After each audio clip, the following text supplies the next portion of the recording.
This is Sick and Wrong, America's #1 source for antisocial commentary. Brought to you by the Reach Around Foundation. Good evening. Welcome to Sick and Wrong, podcast number 6. The Sick and Wrong Show. I'm one of your hosts, D. Simon. I'm the other host, Lance Wackerly.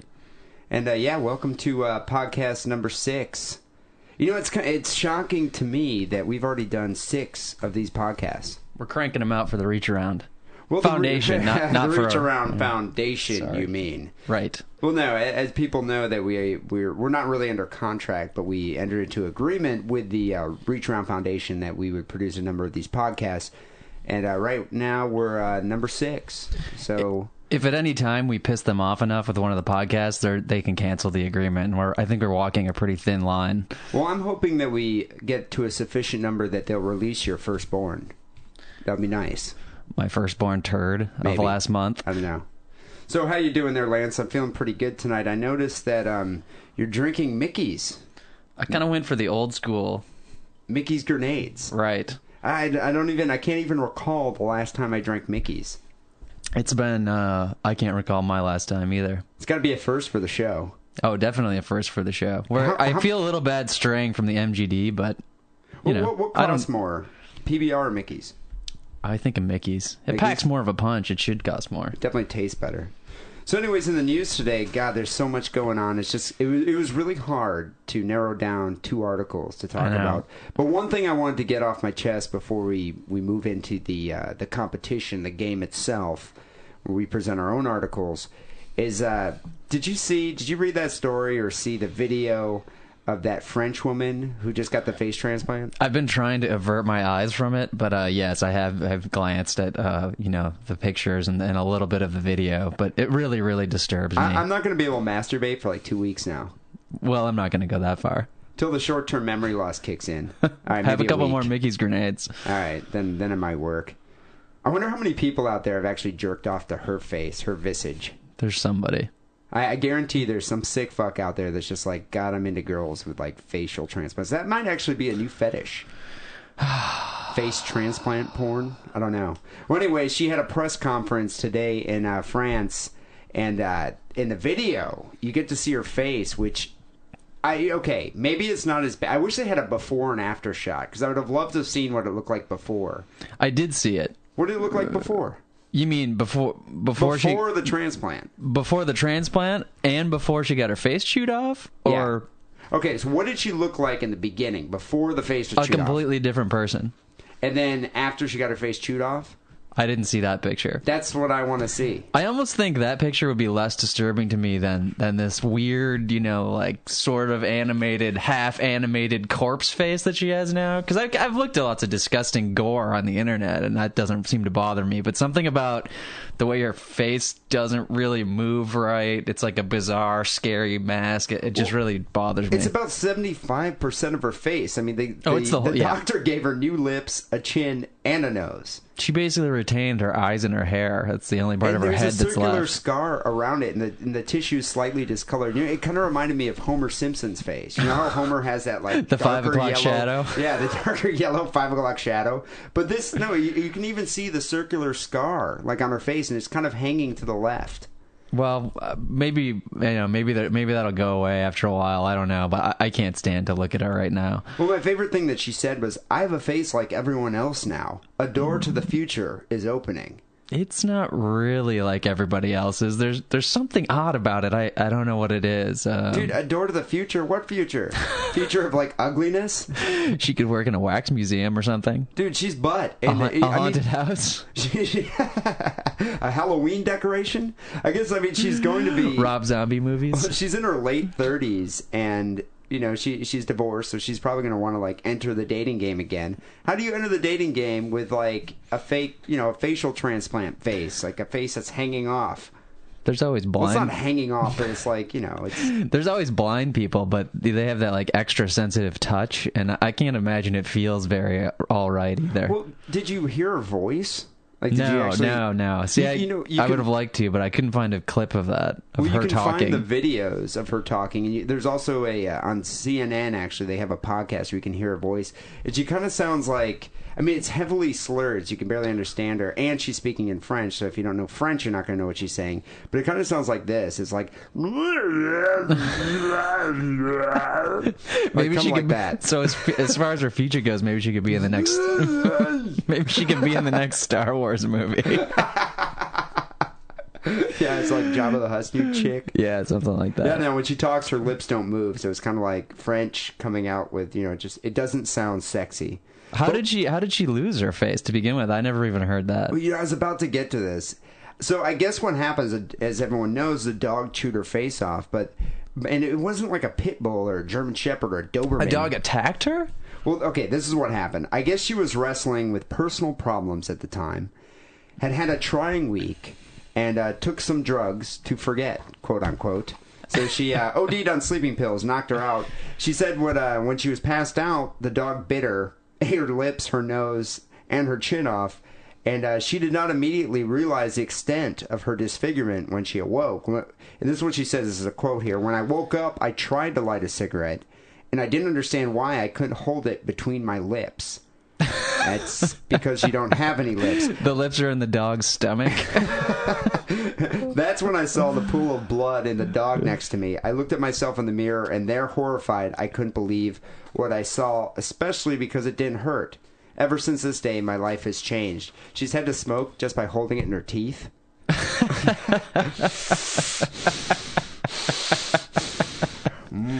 Je t'aime. No, but you wonder about that. It's like, could you imagine? You wake up, you don't have your bottom portion of your face. You put your cigarette in the hole. It just falls and out. it just falls out. God, that would be a shocker. I imagine my life would change too. And consequently, the dog was euthanized. So hopefully it never happens again. What the hell, man? I don't Wasn't know. the dog's fault? I don't know. She's opened a new door to the future, and so maybe there's going to be like this face transplant porn, but I'm not sure. But seriously, people out there, if you want to be disgusted, if you don't want to have sex for a while, go check out CNN and download the video of this woman talking. It's absolutely vile. Or if you're one of those people who would like to masturbate to the picture of her, that you could go there too. One of those rotten.com people. Right. Yeah. All right, well, let's get on with the show here. Yeah, competition. The competition. Real quick, let me rehash the point of Sick and Wrong. Sick and Wrong is America's #1 source of antisocial commentary. In recently I've noticed that we've been getting email from places as far as Amsterdam and Berlin, so maybe we're the world's #1 source of antisocial commentary. We'll see. You think? We'll see. I got to do some comparisons and some demographic studies. But right now, we're America's #1 source of antisocial commentary. But this show is unique in that it's not just a news program. What it is the competition between me and Lance Wackerly over here. We try to find the most vile, repulsive news item of the week, go head-to-head, present it to each other, and the winner, the person who has the most disgusting article, gets a case of MGD. Maybe we'll do a case of Mickey's this week. Maybe, just to change it up. Just for a little... That's a lot of Mickey's, the whole case. Yeah, I don't know if I could drink that, but who knows. But anyways, we invite you to vote sickandwrongpodcast@hotmail.com and tell us which your pick is of your favorite article of the week. And also go check out the website, sickandwrong.blaringfoghorn.com. Lance, I believe you're going first this week. I will go first. You found a pretty good article, so... I like it. Let's go. Let's get the show on the road.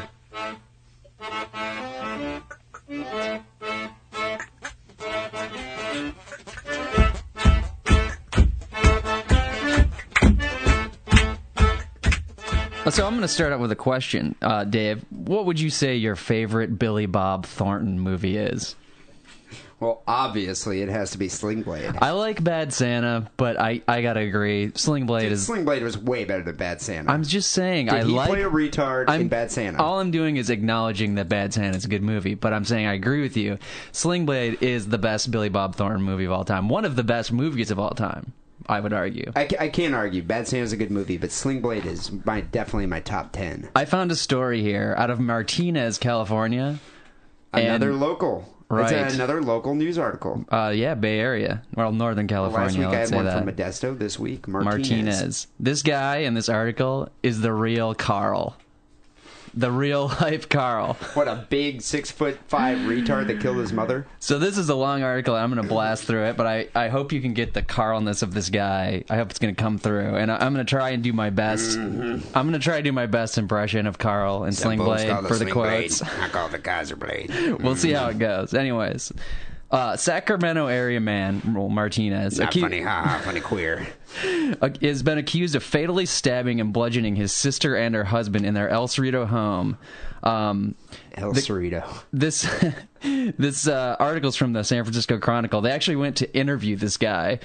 You know, like smart people who murder their family won't give interviews because the the lawyer says not to do it. Well, yeah, So I mean, this guy's obviously crazy because he talked to the Chronicle for 20 minutes. Just going off. So this guy just did not care whether it's going to harm his case or not. So the first statement is when they interviewed him is he said that he made the world a better place by killing them.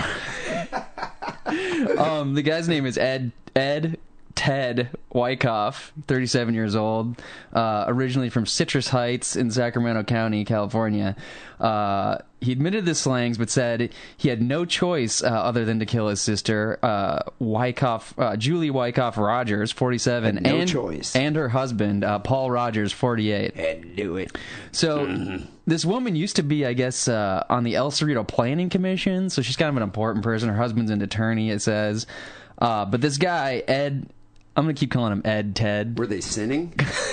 No, I'll get into that. Okay. His name's Ted because he his nickname is Ted. He likes to be called Ted, even though his real name's just Ed. I don't know why he couldn't just settle for it. But so he said he was upset at how the couple had raised their 3 children, a 12-year-old girl and boys ages 15 and 17. It doesn't really say what he had a problem with. He had an issue with their parenting, so he hacked them up. I just don't like how they've been doing it.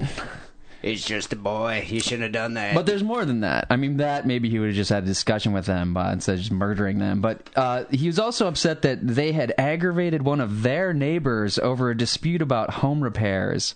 And the other thing was his sister had moved their 96-year-old great aunt into a nursing home. He was pissed about that, too.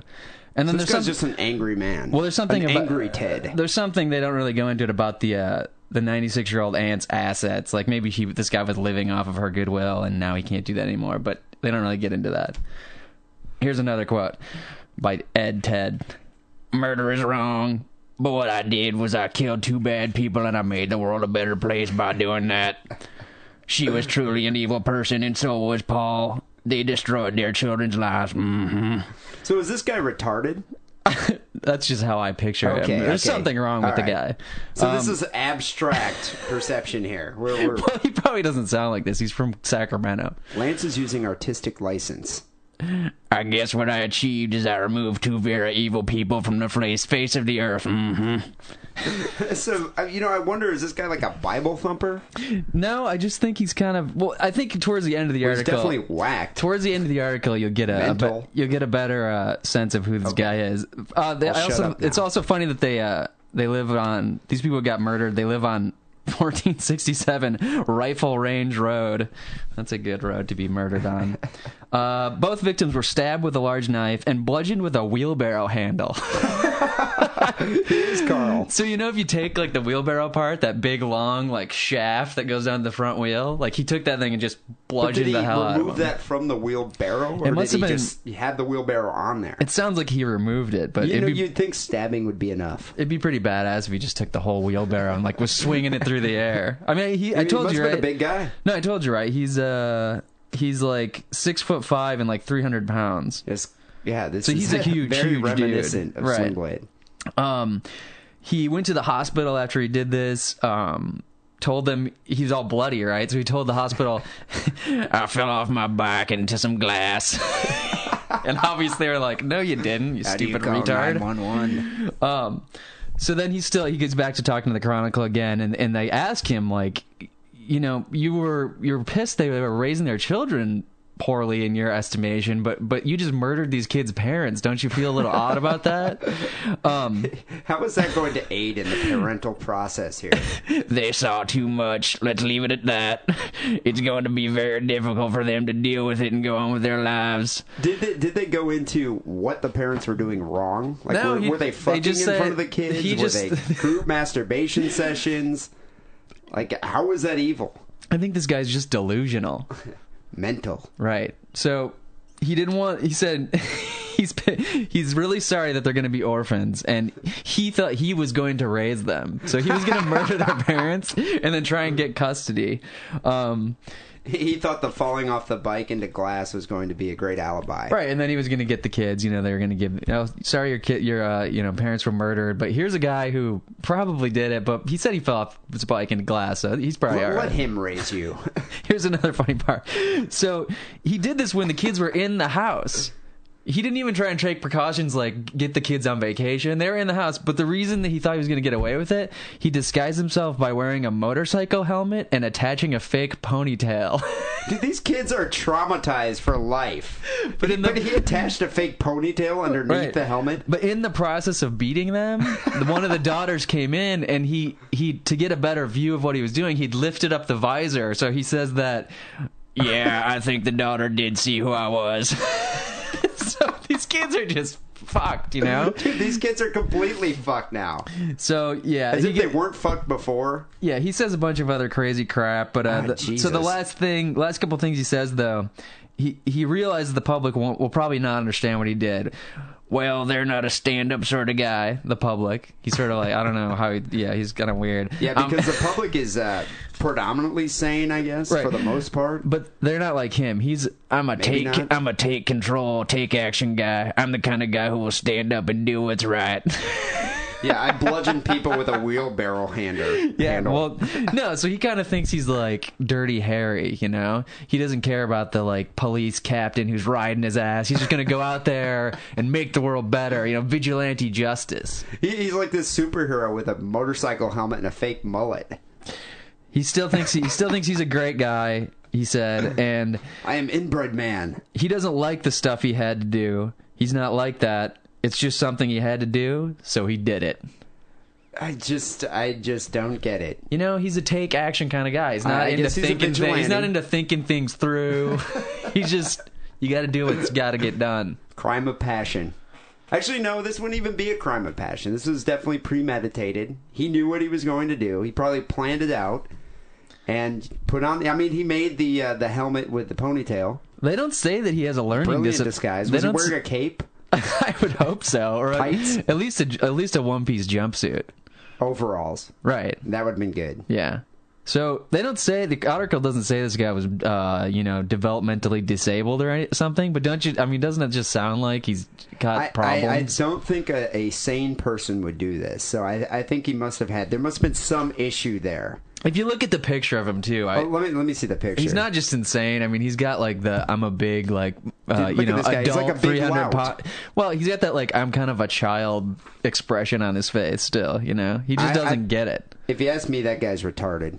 You think they'll give him the chair or whatever, the needle, whatever they do now? Are they allowed to execute retards in California? Yeah, but it can always. But he's not going to plead the insanity defense. Well, his lawyers might tell him to do that. I don't even know what he would do. I mean, seriously, the guy is insane. He's insane. You know what they should have done? Is insane the same thing as retarded? No. They're two different things. I think he's retarded.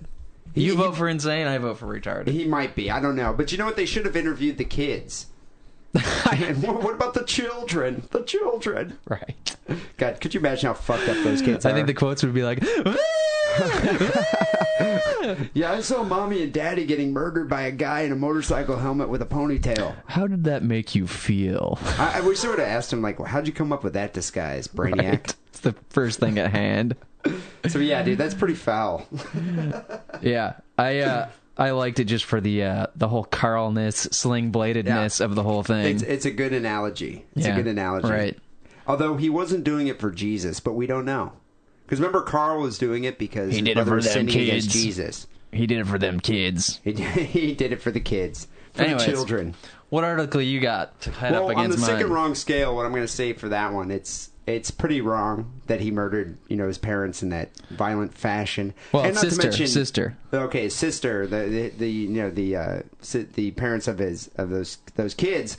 But also, I think it's kind of sick and wrong that he did it in that costume and just the whole thing. The wheelbarrow handle. God, I'm gonna have to give that probably an 8. All right. I like the sound of that. I think I'm gonna have to give that an 8. I like the sound of that. What do you think? I'll give it an 8.5.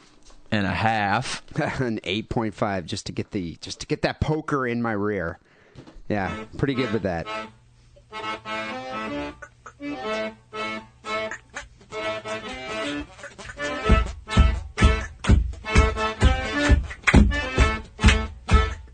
Well, let's move on to my article here. This is my rebuttal.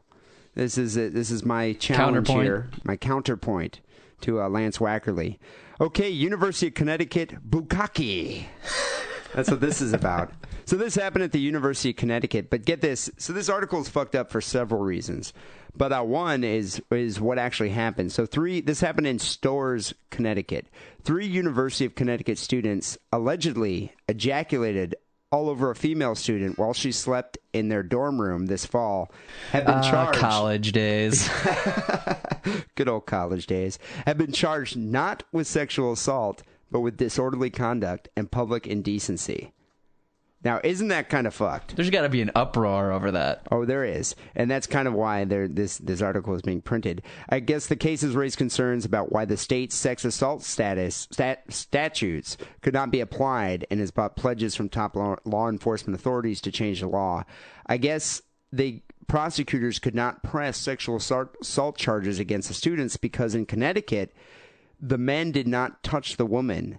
And in order for there to be sexual assault, there has to be physical contact. Just their spoor touched her? Just the semen. So it's demeaning and extremely embarrassing, and every bit as violating as a sexual assault. But legally in Connecticut, it's just not sexual assault. And was she passed out in their dorm room? I mean, isn't there some sort of like a breaking and entering or anything? Or well, let me tell you what happened here. So there were 3 students that committed this crime here.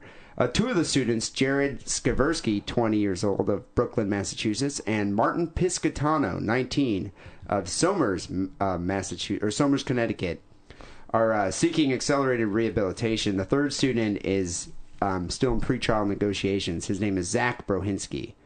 The 2 other guys have been convicted already, you're saying? Well, they've been charged, and the other guy is in pretrial negotiations, so he hasn't been charged yet. But Brohinski is the son of University Relations Director Scott Brohinski. So maybe I know, isn't that great when one of the administrators' children does something like this? Well, plus he's with University Relations. He's the guy who tries to get people to come to that school, and just make the town feel like the school is a good thing to have there. Well, what's funny is maybe his son Zach here thought that he was helping the female student adjust to university life because this isn't going to be the first time in her life that she's going to be covered in semen. Yeah, breaking her just in. Like this is college. And this is what happens here. But I guess the university would not comment on what disciplinary action was taken against the students, but it did say that they are no longer students at the University of Connecticut. I would hope so. So let me tell you what happened. This happened in the early morning hours of September 24th, 2005, in Jared Skaversky's dorm room in Watson Hall. I guess he met the female student at a frat party. The 2 began kissing. And he brought her back to his dorm. They're making out, heavy-duty making out, heavy petting session. And then the woman stopped, deciding she didn't like it. She claimed that she decided to sleep in his room because it was late and she didn't feel safe walking home alone. So she fell asleep on the futon in the room, and Skaversky fell asleep on his bed. Both had been drinking heavily, but said at the time that they passed out they weren't drunk. So this kid didn't even get any. He passed out. She passed out. Right. Passed on the futon. He passed on his bed. He's pissed off, probably. He was probably ticked off. Blue ball.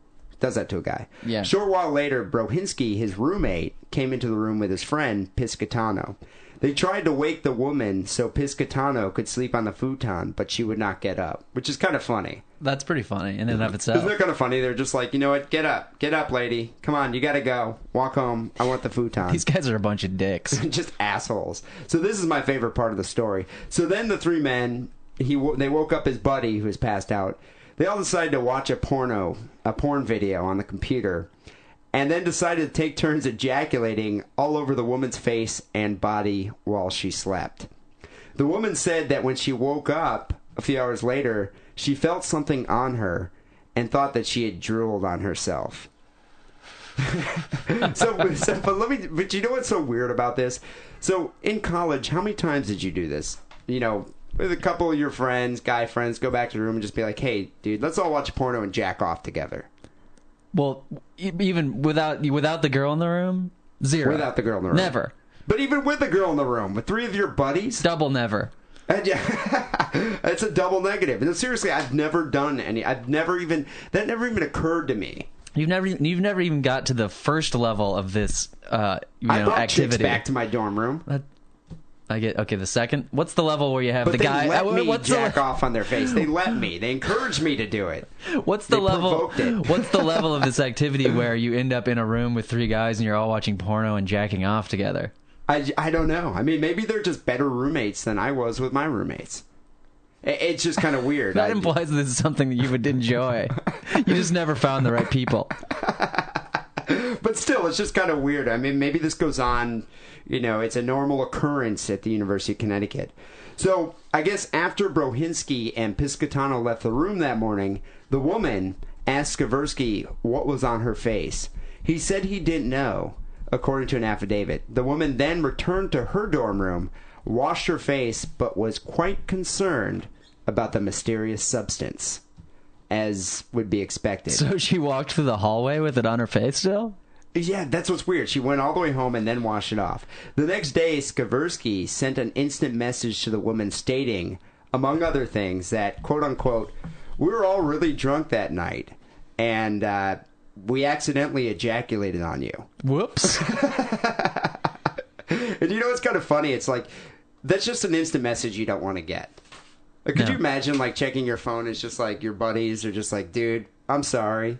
We were really drunk last night and we jerked off on your face. I never want to get. Sorry I never about want. that. I never want to get that text message again.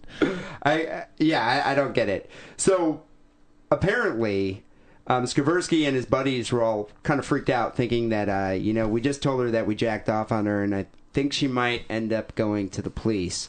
So Piscatano, who's definitely the brains of the operation here, typed a story that they all planned on memorizing and repeating to the police in case the woman called the police. Brohinsky then emailed the made-up story to the woman, hoping she'd buy their ruse here and not call the police. And you know what I was thinking about this? What could this story possibly be? Oh, it doesn't say what the story No, is. they I'm so don't tell you I'm the so made-up story. disappointed. But I mean, I wish they would have printed this story. I'm sure it was completely ridiculous and just would never have worked because they've already demonstrated their inability to make good judgment. Well, they already explained to her that they were really drunk and ejaculated on her. So somehow they had to come up with some story, fabricate some story that somehow justifies this. So, I mean, what would they say? It's like, oh, I'm sorry, we're all drunk and we jerked off together. Some got in my mouth and in my nose and I sneezed and it came out of, in the sneeze Maybe, and landed yeah. on you. Or no, it wasn't ejaculate at all. It was milk. We were drinking milk. It was and spilled curdled. on It you. was a little bit curdled and thick. Or maybe this is one thing I think they probably ended up using. You know that pet monkey that we have in the room? No, Well, I don't. We were jacking it off. What monkey are you talking about? It was monkey cum. It was monkey cum. You were covered in monkey cum. I don't know.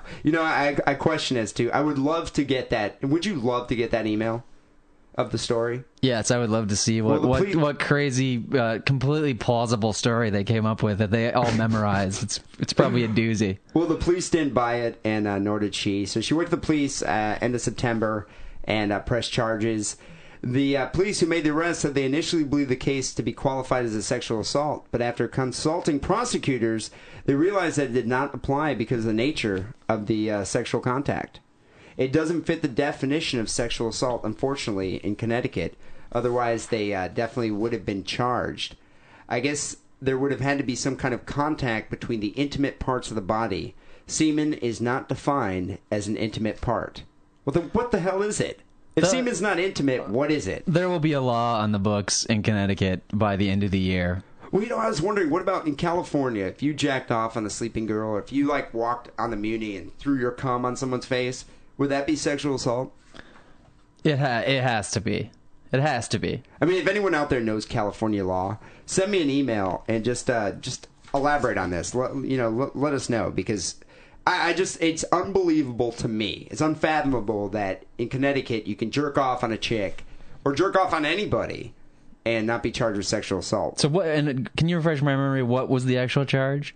It was misbehavior or something? It was drunken disorderly conduct and public indecency. Disorderly conduct and public indecency. But I was wondering, what if they threw a piece of shit on her face, or covered her shit in face, or her face in shit.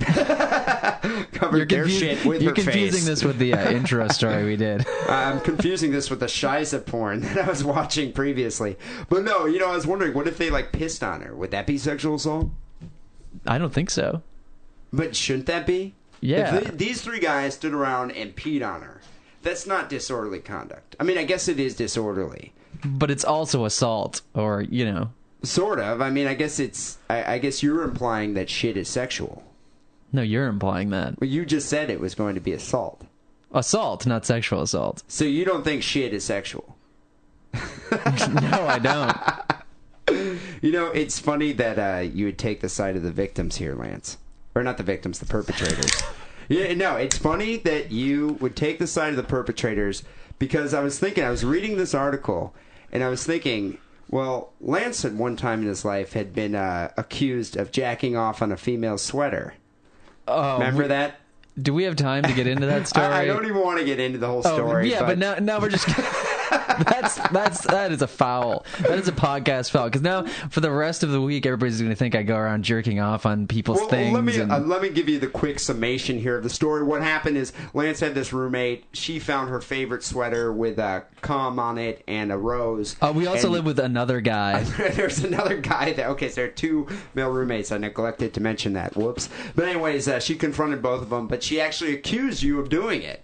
And then it was proved that the other guy was having a relationship, whether it was a spurned lover, and he jacked off in her sweater.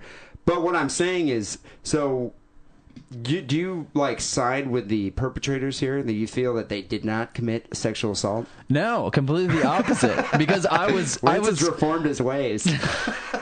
Because I was tangled up in one of these stories where I was, it's as if I was these guys. It happens to the best of us, Lance. Maybe this is what so this is what happened with the guy that I live with and the girl. Maybe the story that we're trying to figure out what they made up.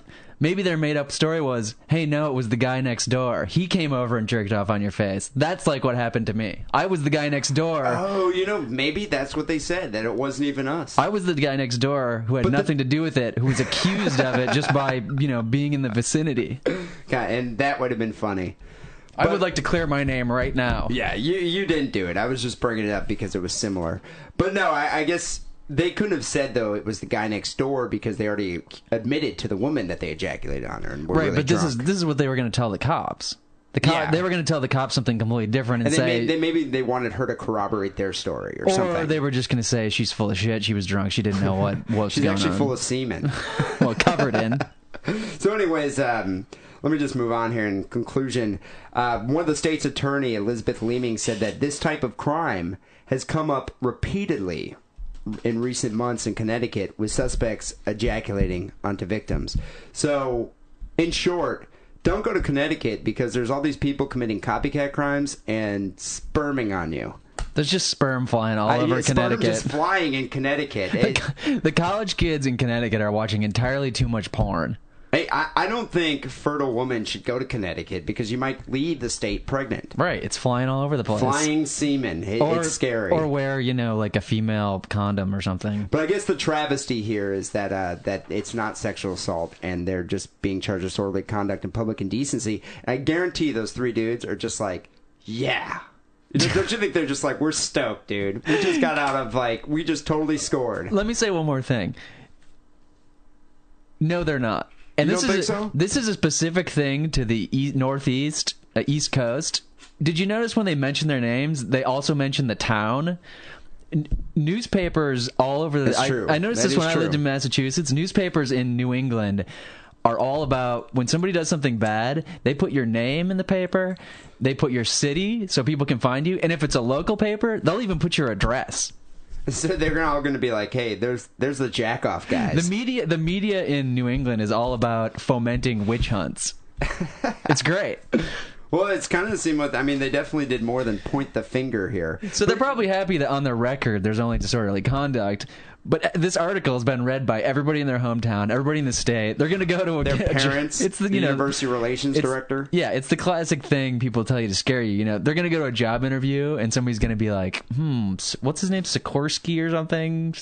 And they're going to recognize the name, like, aren't you the guy who jerked off on that girl's face with your friends in the dorm room? Get out of my office. You don't get the job. I don't think. I kind of question whether these three guys are going to be able to score again. Maybe they will eventually, in like a porno movie. Maybe the French woman with the Bukake. fake. Maybe the French woman with the fake face is hard out. But in closing, guys, one last thing about this article: had this guy been a bus driver, do you think he would have been charged with sexual assault and not 3 college students? I don't understand the reference. No, let's say he was some 45-year-old middle-aged bus driver guy, right? Just and not like a 3 college schlub. student, just a schlub. And he, was with this girl, went to her dorm room and jerked off on her. Yeah, I think it would have been worse. I think these guys are getting special treatment, and Because plus the they're- guy's yeah, dad they're is young like and his the dad's guy's dad's a university bigwig in relations the thing. Yeah. It's a travesty, this country. What do you give it? Well, anyways, I'm gonna give it just because the girl woke up covered in semen and there's 3 guys watching a porno movie. I think I'm gonna have to give it a 6.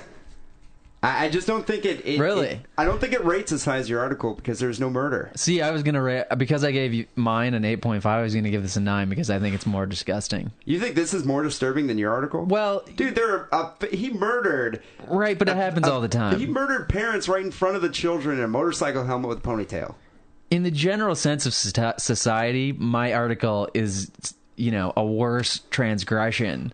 But as far as a very strange thing you don't hear every day, I think your article beats mine. You might have to deliver it next. We're almost out of time, so maybe next podcast we'll say what the decision we came to, or if people email in, we'll say who the winner of this week's is. I don't think I think it's a draw. It's a draw. It's up in the air right now as to who I liked gets your the article case of better. Mickey's. You liked my article better. Yeah, personally, I did like your article better. So, anyways, vote. You vote. We're going to open this up to the listening We're audience. deadlocked. Sick and Wrong Podcast at hotmail.com. Give me the case of beer because I rule. Thanks, All right. D. Simon, for all your help today. Okay. I like to be there for you. I'm a good friend. All right. But anyways, once again, I just wanted to promote the the website and the email address because we've been getting a lot of email. A lot of people have been asking questions. The next podcast, I'm definitely going to address some of these questions. I know we've been getting some questions about the guy who died by fucking the horse or the horse fucking him. That's a very popular item we did. We keep getting questions about that. I think people are into the horse fucking. Right. We should also mention that people can find us on iTunes now. They're in their little podcast directory. If you just search for Sick and Wrong, you'll find us on iTunes. You can put it on your little fucking iPod that everybody seems to have. You can subscribe. And you can subscribe. You can hear us every week. Right. Anyways. Well, till next week, we'll be back with Podcast 7. Assalamu alaikum. Gooba dabba dee. Good night. Good night.